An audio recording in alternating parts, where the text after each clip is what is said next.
¿Cómo están ustedes? Muy buenas noches, bienvenidos a Vía Pública. Escuchemos antes de seguir. Cada día que lo veo lo saludo, Gabriel Boric. No me interesa que la noticia se esté debatiendo por su polera con la cara de Jaime Guzmán. Porque si yo fuera tan radical como soy, yo digo, bien muerto el perro. Y perdónenme los que crean que no es así. Bien muerto el perro. Triste y lamentable que en un país como este se celebren y se aplaudan muertes, asesinatos. Si es de un parlamentario, algunos dirán, es peor, que es el caso. Pero el que se hable en ese tono de alguien que se ha matado, que han matado, es un problema social grave, importante. El audio que acabamos de escuchar de la diputada del PRO, Maricela Santibáñez, se dio en el contexto de la fiesta de los abrazos, organizado por el Partido Comunista, pero ella era una invitada. Ella no pertenece al Partido Comunista. Dichos que levantaron evidentemente la polémica durante esta jornada, que incluso llevó al gobierno a referirse al tema, rechazando con dureza el comportamiento de la parlamentaria. Poco sirvieron para calmar los ánimos las disculpas que Maricela Santibáñez expresara en un comunicado a la familia del asesinado senador. Diversos sectores políticos reaccionaron, así como, por ejemplo, la senadora y presidenta de la UDI, Jacqueline Rieselberghe, señaló que se trataba de una incitación al odio. El Partido Comunista, por su parte, se desmarcó de la diputada e incluso acusaron de oportunismo los dichos de la vocera Cecilia Pérez al tratarlos de cómplices.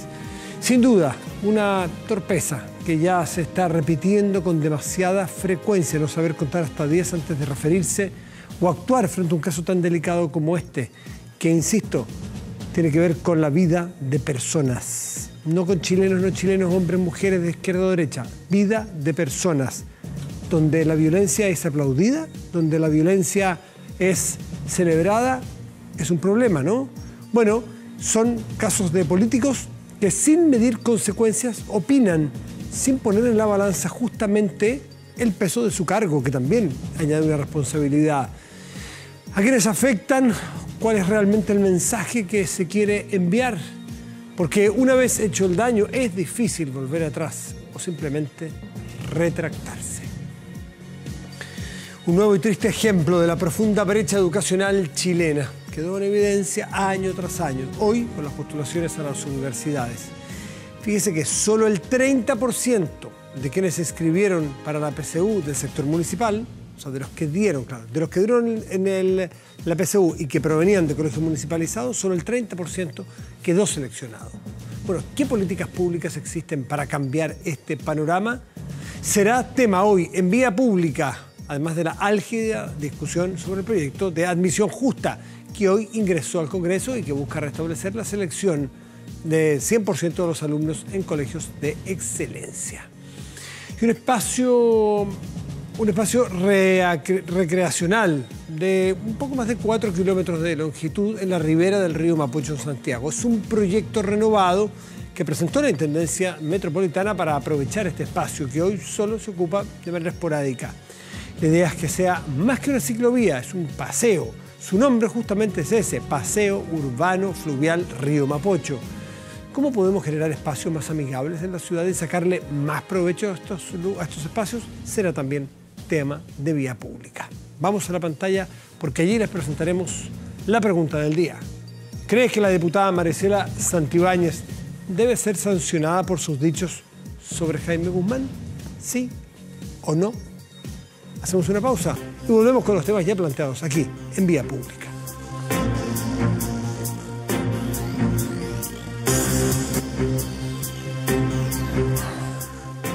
Hoy día, o estos días, son las postulaciones, o más bien ya las inscripciones. Las postulaciones fueron, una vez conocidos los resultados, en la PSU. Y lo que no es novedoso es que hay demasiada diferencia entre los distintos sectores o proveniencia de los alumnos y alumnas en Chile. Solo dos cifras. Del total de los alumnos que provienen de los colegios municipalizados, de ese universo, de los que dieron la PSU, el 30% consiguió su objetivo de ser aceptado en sus preferencias. El 30, uno de cada 3. En los colegios particulares de ese universo, de esos colegios de los que dieron la PSU, en torno al 78% lograron su objetivo. Entonces, algo habla de que las diferencias son muy ostensibles. Las oportunidades de niños y niñas que vienen de esos distintos sectores son demasiado claras y muy repetidas en el tiempo. Eso, ¿qué profundidad tiene? ¿Qué gravedad tiene? Lo hablaremos con los expertos, porque esto es a la luz de las cifras duras y frías, pero detrás hay personas y hay expertos que nos pueden explicar. Silvia Izaguirre, investigadora del Centro de Estudios Públicos, está esta noche aquí. Silvia, gracias como siempre por venir. Muchas gracias. Muchas gracias. Y Ernesto Treviño, investigador del Centro de Justicia Educacional de la Universidad Católica, ¿no es así? Muchísimas gracias por estar aquí en este. Buenas noches. Buenas noches. A ver, yo decía cifras, 30 y 78 aproximadamente. Eso suena muy impactante. ¿Eso demuestra, Silvia, que hay una brecha, que hay una injusticia, que sigue habiendo dos Chiles, por decirlo fácil, porque hay más de dos Chiles, en nuestra educación escolar, en el paso a la universitaria? Yo creo que sí, o sea, es innegable la brecha que existe en el rendimiento y en las oportunidades que está entregando el sistema educativo a los niños que van al sector municipal y sobre todo al sector subvencionado por el Estado respecto de los niños que van a colegios particulares pagados. Es una brecha tremenda y que hay que hacerse cargo, y siento que muchas veces en el debate nos desquitamos con el instrumento, que por cierto es susceptible de mejora, pero yo creo que el verdadero desafío está en el sistema escolar. ¿Qué dices tú, Ernesto? Hay una clara brecha aparente. ¿Tú qué es la mirada, la segunda mirada que le das a esta? Bueno, efectivamente, yo creo que aquí no se puede dejar de desconocer que las inmensas desigualdades socioeconómicas que existen en Chile están relacionadas con estos resultados. Y el hecho de que los estudiantes municipales, aproximadamente 30% fueron aceptados, los de particulares subvencionados no podemos olvidarlos, son aproximadamente 44%. Bueno, por ahí. los dos extremos solamente. Pero eso habla de que hay una distancia enorme y habla de que son aquellos estudiantes en escuelas municipales los más vulnerables de Chile y los que requieren más apoyo probablemente. Y claro, tenemos medidas importantes para tratar de paliar los efectos negativos de esta desigualdad, como son ranking de notas, admisión especial, programas especiales de admisión, pero todavía no es suficiente porque son enormes las disparidades. Ahora, da la impresión de que el ranking de nota, que es un paliativo, es intentar un atajo, pero la solución de fondo es equiparar calidades de educación, que los niños y niñas puedan tener acceso a educaciones de calidades más o menos similares o más equitativas. Silvia, ¿eso es así o siempre va a existir estos instrumentos paliativos o correctivos? A ver, es verdad que Chile tiene una tremenda desigualdad socioeconómica, pero si miramos nuestro sistema escolar, también observamos que la calidad de los establecimientos es muy dispar, ¿verdad? Y la calidad en los niveles socioeconómicos y los establecimientos, sobre todo municipales, ofrecen una educación de peor calidad que la que están ofreciendo hoy día los colegios particulares pagados. Entonces, no solamente es que tenemos una sociedad desigual en términos socioeconómicos, sino que además, ¿verdad?, el sistema educativo no está logrando paliar esas desigualdades, ofreciendo una calidad educativa más homogénea, que es lo que se observa en algunos países de Europa. Si tú te fijas, en todos los países prácticamente del mundo, uno se da cuenta que el nivel socioeconómico y el capital cultural de la familia incide en los resultados de los niños. Pero en Chile incide demasiado y nuestro sistema educativo no está logrando paliar eso. Hay instrumentos que pueden ser útiles para tratar de aminorar esas diferencias. Y uno de esos, por ejemplo, es el ranking, pero nosotros no tenemos un ranking de partida. Lo que tenemos es una bonificación de notas de enseñanza media que, si bien reduce la brecha con la... ranking, claro. Se le llama ranking, mal dicho, y reduce la brecha con la PSU, pero nuevamente beneficia más a los niños de colegios particulares pagados que los niños de colegios municipales, porque las notas en los colegios particulares pagados es más alta que en los municipales y nuevamente se llevan una mayor bonificación. La brecha es menor, y por eso decimos que los ayuda, pero igual el instrumento está mal hecho y podría beneficiarse mucho más los niños. O sea, el instrumento correctivo resultó ser además más segregador. Digamos, no es más segregador que la PSU, pero no es... También segrega. También segrega. Lo que hace un ranking exacto, por ejemplo, no segregaría como lo hace este instrumento. En esto, ¿qué se podría hacer? Mientras, uno supone que después les voy a preguntar cuáles serían las medidas para ir logrando equidad. Pero eso sabemos que no es de un año para otro. Estas medidas paliativas para ir generando, aunque sea de manera exógena, por mientras más equidad, ¿qué se podría hacer? Bueno, la medida más extrema, sí, no estoy sugiriendo que esa se tome, pero sería tener cuotas en las universidades o en el sistema de educación superior por decil socioeconómico. Por lo tanto... ¿Hay partes del mundo donde ocurre eso? ¿En universidades públicas, por ejemplo? Hubo partes en el mundo donde ocurrió, pero se ha retrocedido porque tiene otros efectos que también pueden ser perversos. Pero necesitamos transformar nuestro sistema de admisión y ese no depende solamente, quiero decirlo muy claramente, de el DEMRE o quienes hacen la PSU.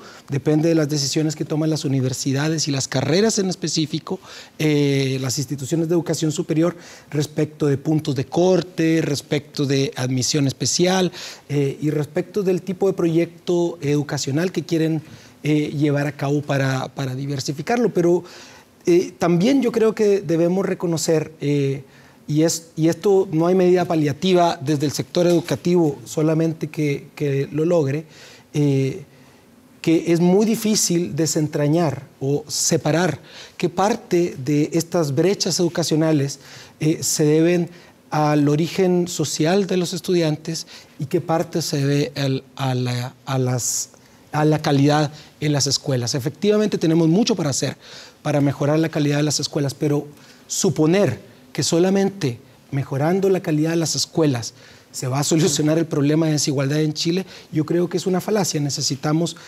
políticas mucho más sincronizadas, intersectoriales, que nos ayuden también a mejorar las condiciones de vida de los sectores más vulnerables y de los niños más vulnerables. Silvia, ya está funcionando de alguna manera progresiva la desmunicipalización, ¿no es así? La búsqueda de los colegios que eran municipales que no se manejaban bien en algunas comunas de Chile, bueno, tengan un sistema distinto y suponemos que la búsqueda da mejor de calidad.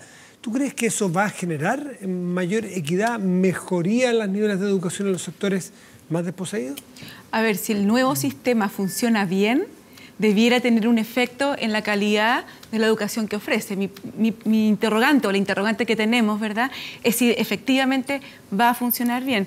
Yo he estado un poco decepcionada de cómo ha sido implementado al comienzo, las personas que se eligieron en los servicios locales respectivos para dirigir de forma momentánea no tenían, creo yo, el currículum idóneo para poder llevar ese cambio adelante y hoy día tenemos un sistema de educación pública que no ha podido elegir al director nacional.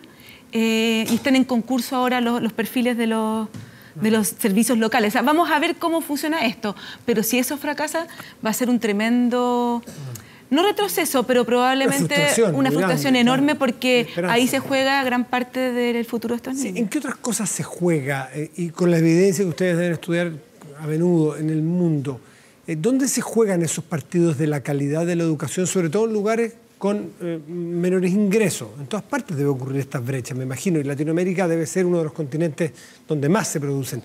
¿Cuáles han sido los mejores?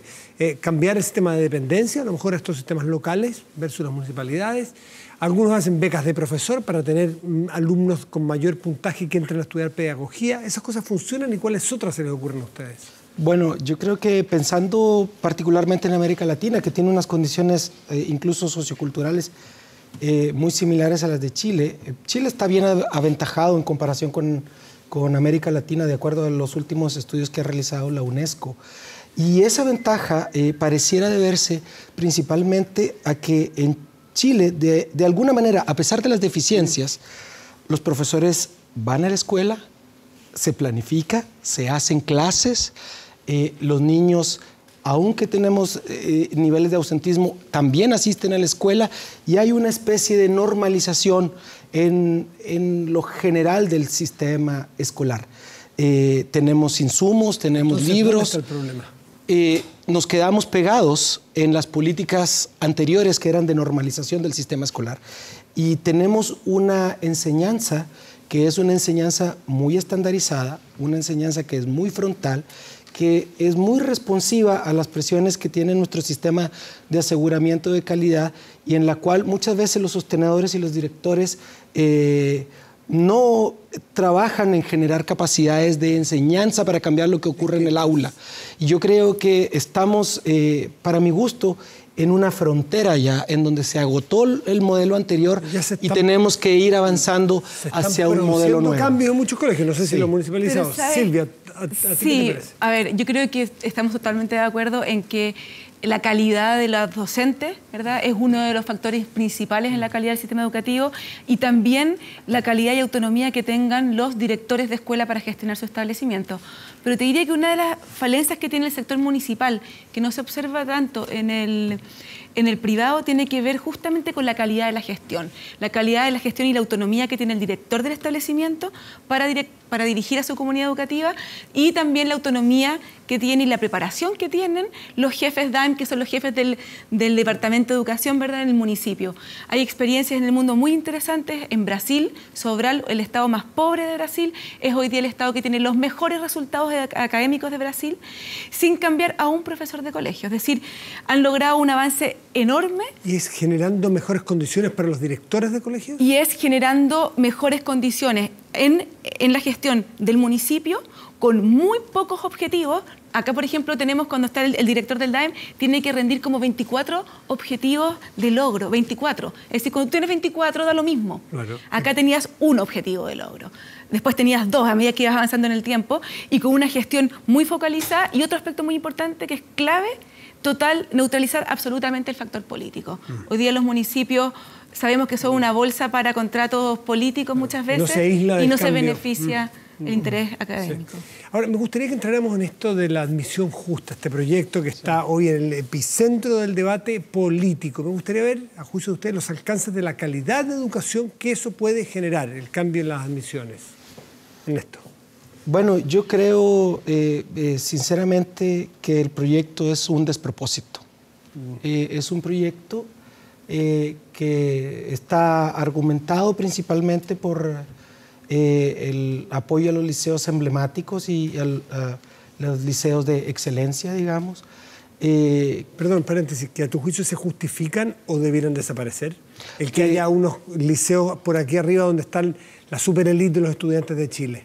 A mi juicio no se deberían de justificar en un sistema por 2 motivos, ¿sí? Porque si vamos a jugarnos porque los niños son primero, los niños son primero. Y los niños son niños hasta los 15, 16 años, ¿sí? Por lo tanto, hay un tema de justicia, hay un tema constitucional. Estamos hablando de la educación que constitucionalmente es obligatoria para todos los chilenos, y estamos hablando, en tercer lugar, de cómo mejorar las condiciones futuras del país. Y cuando tú te ocupas de liceos que probablemente tienen el 1 o el 2% de la matrícula total del sistema escolar de educación media, que se abandona un poco el resto. ¿Qué pasó con el resto? ¿Sí? Y además le estás dando opciones desde enseñanza básica a las escuelas. ¿No te parece una admisión más justa la que no, realmente es un eufemismo, es una admisión injusta, porque quita en el gobierno anterior del presidente Piñera hubo una fuerte oposición a la ley de inclusión porque se quería dar mayor elección a los papás.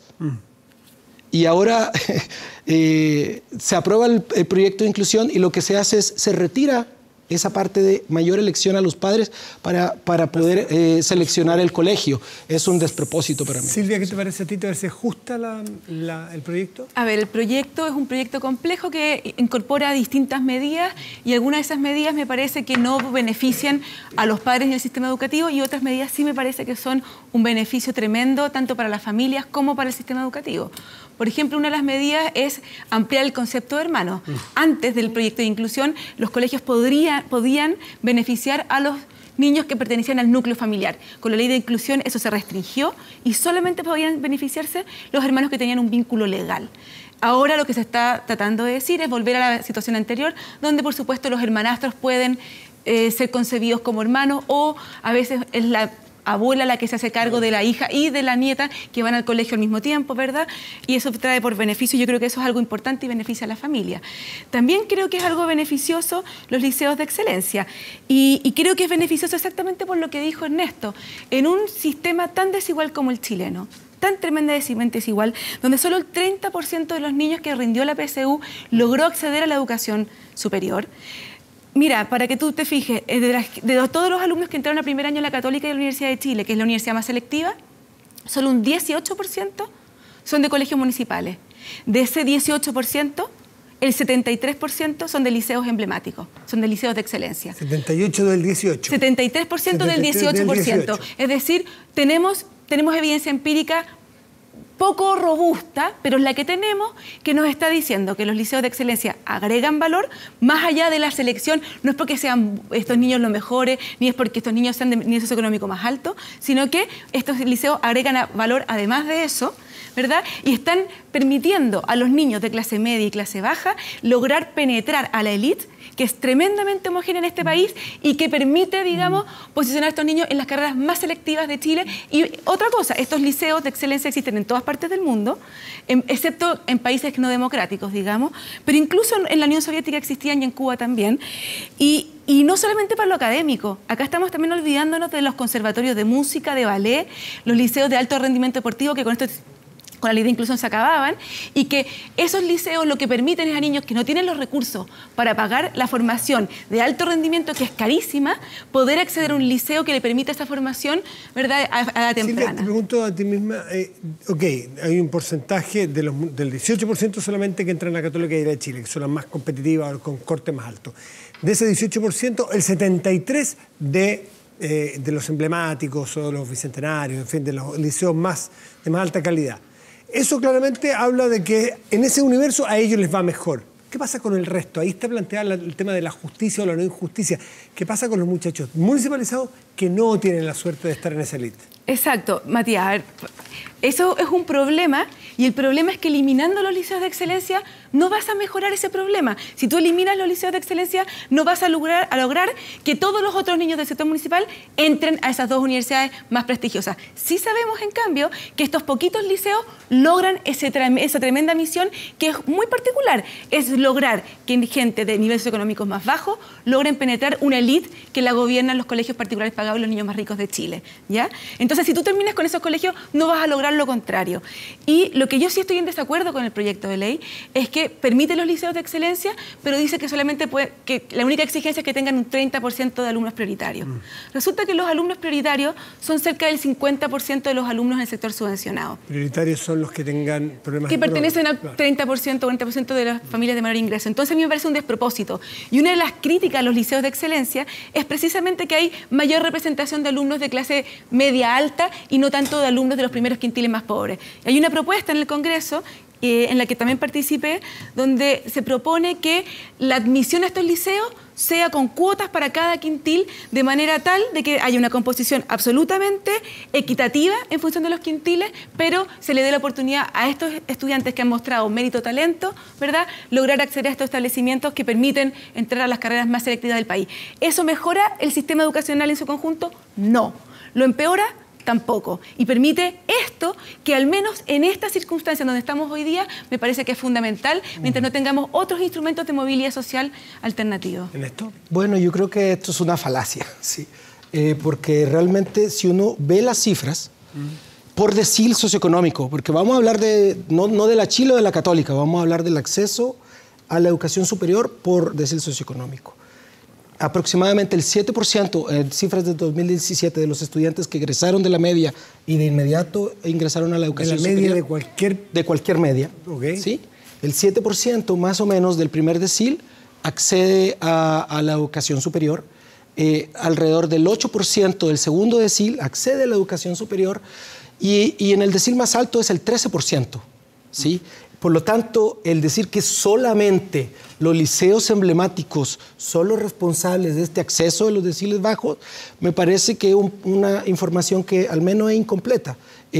Tenemos un conjunto de políticas, de elementos sociales, educativas, que nos están diciendo, bueno, mira, 7%, 8%, si uno pensara en una distribución justa, equitativa en la educación superior, deberíamos de tener 10% de cada decil. ¿Sí? Por supuesto. Sí, pero... y no estamos tan lejos de eso. Entonces, caricaturizar la idea de que solo los liceos de excelencia son la vía de movilidad social. Son los que más, los que son. Sí, pero ¿sí? Son los que más pero no del 7% ni del 8%. Son los que más de la Católica y la Chile. Y quiero recordar que tenemos 54 universidades en el país que también ofrecen movilidad social. Sí, a ver, me gustaría aclarar, yo creo que Ernesto no me entendió. Yo acá no estoy caricaturizando el sistema ni tampoco estoy diciendo una falacia. Lo que yo estoy hablando, y tampoco estoy hablando del sistema en su conjunto, estoy hablando de una misión muy particular que tiene que ver con lograr, ¿verdad?, acceso a las carreras y las universidades más selectivas de Chile, que son dos. La Universidad Católica y la Universidad de Chile, por definición, son las dos universidades más selectivas del país, ¿verdad? Y en esas universidades, yo me estoy restringiendo solamente a esas universidades, los liceos de excelencia, del 18% del total de los niños que entran de liceos municipales a esos establecimientos, el 73% proviene de estos liceos de excelencia. Eso no es una caricatura, eso es evidencia empírica y lo pueden constatar. Ahora, por supuesto que hay otras universidades que son más selectivas, otras menos selectivas, ¿verdad? Y hay una gran diversidad. Y lo que sí ocurre, y lo que yo quería decir, es que hoy día los liceos de excelencia no tienen una composición socioeconómica equitativa, y este proyecto de ley tampoco vela porque esa composición sea equitativa. Y yo creo que sí hay instrumentos para que esa composición sea equitativa. Y me acuerdo que en la tramitación del proyecto de ley de inclusión, el ministro Izaguirre, en su minuto, dijo que este problema de los liceos de excelencia no había quedado resuelto y él se comprometió a tratarlo después, porque habían varios parlamentarios de la del gobierno en ese minuto que estaban en contra de terminar con estos liceos, dada la evidencia que existe, que como te digo, no es robusta, no es la que nos gustaría, pero lamentablemente, por precaria que sea, es la que existe hoy día y que nos está diciendo que por lo menos es uno de los instrumentos que permite a los niños de liceos municipales lograr acceder a estas dos universidades que son las más selectivas. Ernesto. Sí, mira, yo creo que las políticas públicas están hechas o deben ser hechas para pensar en la generalidad de la población y no en las excepciones. Y en ese sentido, enfatizar los liceos de excelencia por un lado, con un conjunto de elementos negativos que tiene la ley, concediendo el punto de que resuelve el tema de los hermanos sí. Que no tienen consanguinidad.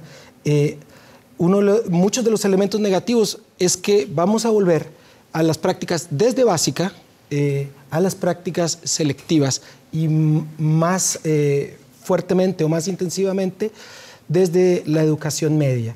Y me llama mucho la atención, incluso en la introducción del propio proyecto, los antecedentes, que solamente se mencionan 2 o 3 cifras autorreportadas por los directores respecto de la selección en distintos países del estudio PISA, siendo que el Estado de Chile, desde los años 2000 más o menos, ha invertido una enorme cantidad de recursos en investigación de muchos colegas que han pasado por aquí y que nos ha mostrado la gran deficiencia que tiene el sistema y que ha tenido por el tema de la selección, por el tema de la segregación socioeconómica entre escuelas y por el tema de las fallas en inclusión.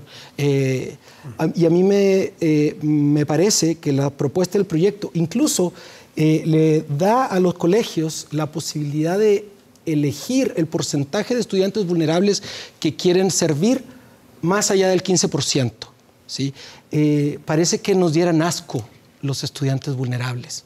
Y a mí me parece... ¿Eso a tu juicio es evidencia en el proyecto? Eso está en el proyecto. A ver, no, yo discrepo absolutamente. A ver, yo estoy de acuerdo con Ernesto en que el proyecto incluye no solamente los liceos de excelencia, que son un puñado de liceos que tienen que ver con los conservatorios de música, ballet, como te decía, y alto rendimiento, sino que también incluye un 30% general para todos los colegios que pueden seleccionar por proyecto educativo, y realmente uno no ve qué beneficio social puede traer eso, y restringe la libertad de elección de las familias. Por lo tanto, eso es un beneficio para el sostenedor, no es un beneficio necesariamente para las familias, al menos yo no lo veo, y creo que en ese sentido yo no estoy de acuerdo con esa medida. Ahora, respecto del 15% de alumnos vulnerables, la ley de inclusión establece, y también lo establecía la ley CEP, que los colegios debían tener un mínimo de 15% de alumnos prioritarios, y lo que establece este proyecto de ley es que los colegios que tienen alto rendimiento, ya que están en la categoría de la Agencia de la Calidad de mayor rendimiento, pueden incrementar el porcentaje de alumnos vulnerables. Y yo creo que esa es una excelente medida, porque yo he estado mirando la evidencia empírica que entrega el nuevo sistema de admisión, y lo que he observado es que existe un tremendo sesgo en las preferencias de la familia de niveles socioeconómicos. Es decir, los alumnos de nivel socioeconómico bajo postulan a colegios que en general tienen un muy mal rendimiento y por lo tanto están quedando súper representados en los colegios de más alto rendimiento. Entonces, en ese sentido, a mí me parece positivo que los colegios que tienen el mayor alto rendimiento, que están en la primera categoría de desempeño, puedan incrementar el porcentaje de alumnos prioritarios que puedan priorizar. No me parece correcto que sea un 100%, porque eso ya es segregación de frentón, pero sí me parece correcto que pudieran llegar a un 50%, cosa que los pocos alumnos prioritarios que postulan a estos buenos colegios tengan más chance de quedar, porque hoy día lo que nos está mostrando la evidencia empírica es que están concurriendo con muchas desventajas en los mejores colegios de Chile. Silvia y Ernesto, les quiero agradecer, se nos va el tiempo, interesantes los aportes, una discusión que está instalándose recién, seguro. Promete ser probablemente la discusión político-ideológica que se va a tomar el verano y no extraña que marzo. Silvia y Ernesto, muchas gracias nuevamente. Muchas gracias. Gracias a ti. ¿Hacemos una pausa? Sí, ya volvemos aquí en Vía Pública.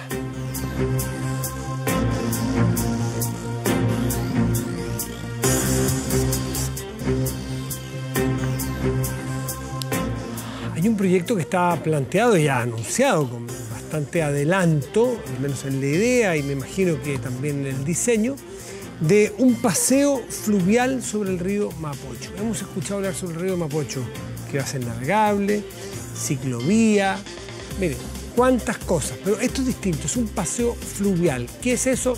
Preguntémosle a quien sabe, a quien de alguna manera está presentando este tema, lo está liderando y nos va a dar muchas luces. Sandra Aguilera, que es coordinadora general del colectivo Muévete. Sandra, gracias por estar aquí. Muchas gracias, Matías. Muy buenas noches. ¿De qué se trata un paseo fluvial? Es convertir el lecho del río, no es todo el río Mapocho, sino son 4 kilómetros aproximadamente. ¿Qué es lo que es un paseo fluvial? ¿Qué se nos tiene que venir a la cabeza? Mira, el proyecto actual, que es este paseo fluvial, tiene una historicidad que ya data aproximadamente de 2011.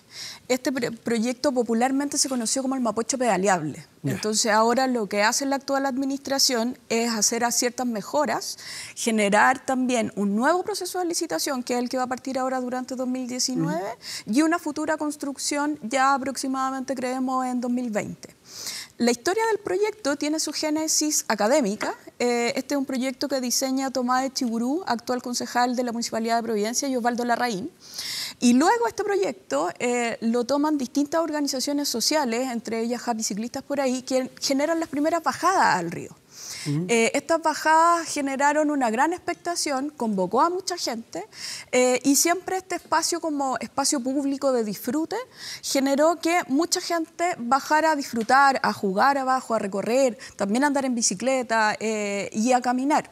Entonces esta nueva mirada va creciendo en el tiempo y nosotros como colectivo que nos formamos en el 2014, luego de la realización del Foro Mundial de la Bicicleta ya el 2016 acá en Chile, es cuando cobra fuerza porque en la administración de la presidenta Bachelet se le da prioridad presidencial.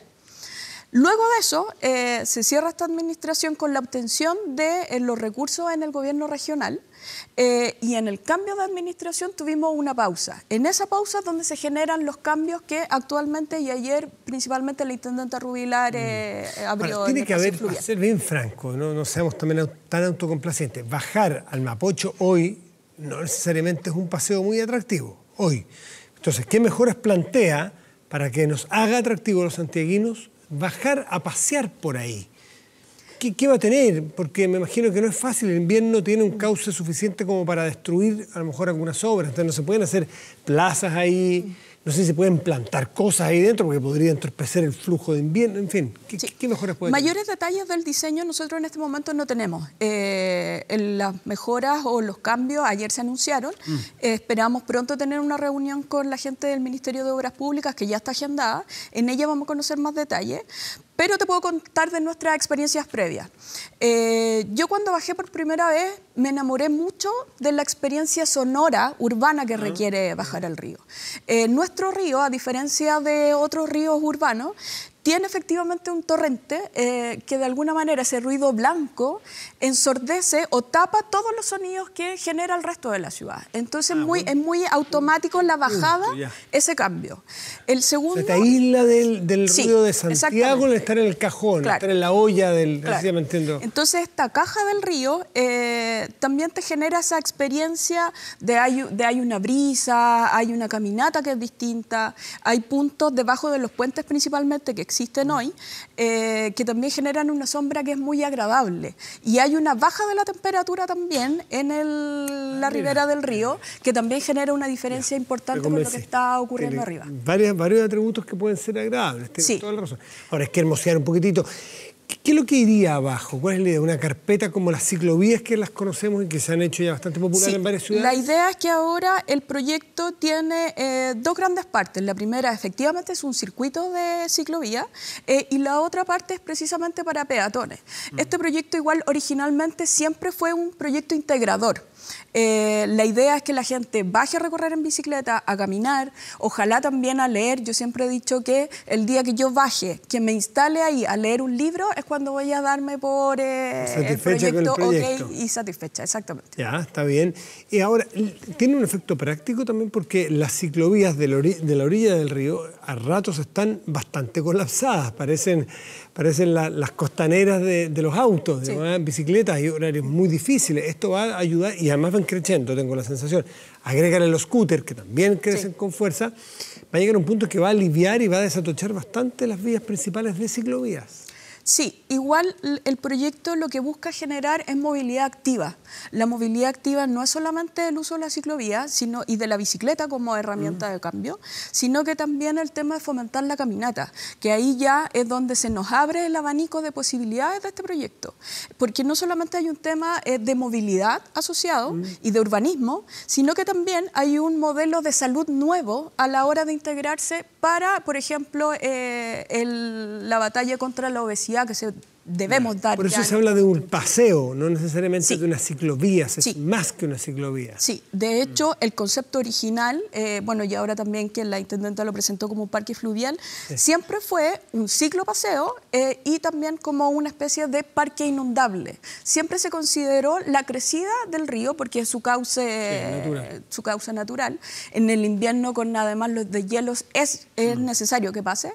Entonces, eso también es uno de los aspectos a considerar en la implementación y la puesta en marcha del proyecto. Son 4 kilómetros aproximadamente. Me parece que tiene, déjame ver aquí, Son 4.3 con 5 accesos. Con 5 accesos, exactamente, desde la estación Mapocho, ¿no es cierto?, en Sí. el poniente, Sí. y en el oriente en Providencia. En la Concepción. En el puente de la Concepción en Providencia, aquí muy cerquita del canal. En las entradas, por lo que estuve leyendo del proyecto, tiene la idea de hacer un paisajismo especial, unas plazoletas especiales para enganchar a la gente a que baje probablemente, ¿no? ¿Tienes idea de cómo puede ser eso? Mayores detalles en este momento no tenemos. Como te comentaba, es muy importante esta reunión que vamos a tener con la gente del Ministerio de Obras Públicas. En el proceso de licitación también es donde se va a generar la ingeniería en detalle del proyecto y ahí es donde se van a solucionar esos aspectos. Ahora sí es muy importante que toda la parte del parque y también la baranda que hay es patrimonial en nuestra ciudad. Por tanto, también el proyecto debería integrarse dentro de esa mirada para que todo converja y tengamos un nuevo paradigma también dentro de la integración que este parque va a tener en nuestra ciudad hoy. ¿Les han hablado algo de la posibilidad de rescatar algo del Mapocho navegable, aunque sea no navegable, pero al menos con algunas represas hacia abajo que generen mayores niveles de agua? Porque hay momentos, meses en Santiago donde el agua es un hilito muy chico, ¿no? Sí. Entonces la posibilidad en esos meses al menos de represar abajo para que retrocede, tenga un poco más de espejo y más torrente. ¿Les han hablado? Esos detalles todavía no los tenemos. Esperamos tenerlos aproximadamente los primeros días de febrero, pero también para nosotros es súper importante ir durante todo este periodo hasta la realización y hasta que yo lea mi libro sentada en el río, poder conocer precisamente y tratar de trabajar en conjunto con la administración actual las mejoras que se puedan generar. Para nosotros es súper importante el proceso de seguimiento, mucho más allá que ya solo la inauguración o la puesta en marcha. ¿Para cuándo sería esa inauguración? ¿Les ha dicho? Se pretende, el anuncio ayer oficial fue aproximadamente 2020. Lo que comentaba el intendente ayer es que esperan que el presidente Piñera corte la cinta para la inauguración. ¿Y la idea es estos 4,3 kilómetros en primera etapa? ¿Y la idea es ir creciéndose a los otros sectores o por ahí creen que el proyecto es lo socialmente rentable, nada más? Por ahora, eso es. Ahora, nosotros como colectivo hace aproximadamente 1 año y medio o 2, hicimos una bajada y un recorrido para ver las potencialidades de abrirlo hacia el poniente. Llegamos hasta Renca. Y efectivamente hay un espacio para generar este parque que también sea integrador entre dos sectores que tienen distintos ingresos socioeconómicos. ¿Han estudiado casos similares en otras regiones del país? Porque nuevamente proyectos muy santiaguinos, muy capitalinos, muy centralistas. Esta televisión tiene por vocación ser pública y diversa a lo largo y repartir a lo largo de todo el territorio. Entonces hay alguien que nos escucha en Punta Arenas, nos escucha en Coquimbo, dice más de Santiago, más obras de Santiago. Y ríos hay en muchas partes. Sí. Para nosotros como organización también es muy importante el enfoque descentralizador, no solamente en región metropolitana, sino también en regiones. Por ahora no hemos analizado otros proyectos, pero sin lugar a dudas el tema de levantar propuestas ciudadanas hasta su ejecución es nuestro objetivo y si se dan cosas en el camino en regiones, claramente nos vamos a involucrar en esas batallas. Sandra Aguilera, coordinadora general de la ONG Muévete, te agradezco mucho por venir con el entusiasmo que tienes además a presentar este proyecto que va a tener seguramente un impacto en calidad de vida, básicamente para muchos de los que vivimos acá, y una buena idea y un chute inicial, porque yo me imagino el Marga, me imagino, no sé, el Río Claro, no sé, no quiero meter las patas porque no conozco el detalle, cómo pasan y qué tipo de ríos pasan por todas las ciudades, pero seguro que hay muchas más alternativas para hacerlo. El Calle tiene algo lindo que tú puedes bajar, bueno, el Calle es un río maravilloso, pero puedes bajar y hay algunas actividades que están más cerca del agua, no necesariamente lo miras desde tan arriba. Claro. Yo viví en esa ciudad. Calle también las potencialidades que tiene precisamente son de entrenamiento deportivo. También obviamente tienes la vía universitaria. Integrar los ríos a la ciudad. Integrar distintos proyectos a la mirada de ciudad. Eso es lo importante. Y la movilidad activa y sustentable. Sandra, muchas gracias nuevamente. Muchas gracias, Matías. Muy bien. ¿Crees que la diputada Maricela Santibáñez debe ser sancionada por sus dichos sobre Jaime Guzmán? Hasta ahora el 68% de las personas que han respondido dicen que sí, el 32% que no. Hacemos una pausa y volvemos en Vía Pública.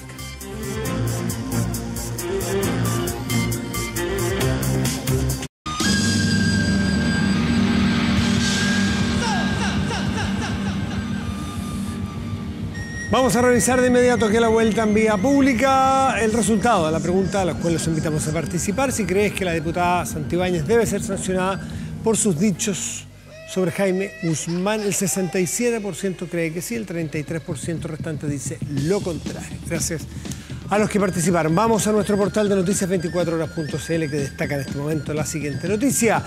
Ley de donación de órganos pasa a segundo trámite. La familia no podrá cambiar la voluntad manifestada en vida por el donante. Interesantísimo. Hay más noticias, como usted sabe, que puede ver, hay videos, programas, fotos, en fin. Vamos a revisar la temperatura que hay en este momento aquí en la región metropolitana. 10 y 20,9, qué alta está la temperatura, 20 grados con 9 décimas. ¿Qué ocurrirá mañana y pasado? Aquí en la metropolitana también. 29 la máxima, estará despejado mañana miércoles y el jueves máxima 30 parcial. Revisemos otras regiones de nuestro país. Antofagasta, región de Antofagasta, estará parcial con una máxima de 23 grados. Valdivia, región de los ríos, máxima 20, estará nublado mañana miércoles. ¿Qué escuchábamos de fondo? ¿Lo reconoció? Sí. Parte de nuestro ADN cultural. Los Jaivas, la música de los Jaivas de fondo, y con ello recordamos un nuevo aniversario de la muerte de Eduardo el Gato Alquinta, y son 16 años desde que uno de los fundadores, vocalista de una de las bandas más importantes y queridas en la historia de la música chilena, dejara este mundo a los 53 años. Fue un golpe muy duro para el grupo, también para los fanáticos y en general para el mundo de la cultura y de la música. Incluso se especuló sobre el futuro de los jaivas en su momento. ¿Lo recuerdan? Bueno, aquí hasta aquí llegan los jaivas. No, los jaivas es importante, al quinta y todo, pero es más que cada uno, y esa es la gracia. Por eso trascienden en el tiempo como lo han hecho, ¿no? Bueno, se preguntó si serían capaces de seguir. Hay muchos lo especularon. Afortunadamente el grupo logró reponerse y sigue activo como siempre, no diremos como nunca, como siempre. Este martes se realizó un homenaje en su honor en Coquimbo, lugar donde falleció al Quinta en 2003. Con todos juntos, en un registro de 1983, terminamos esta vía pública. Muy buenas noches y gracias por venir.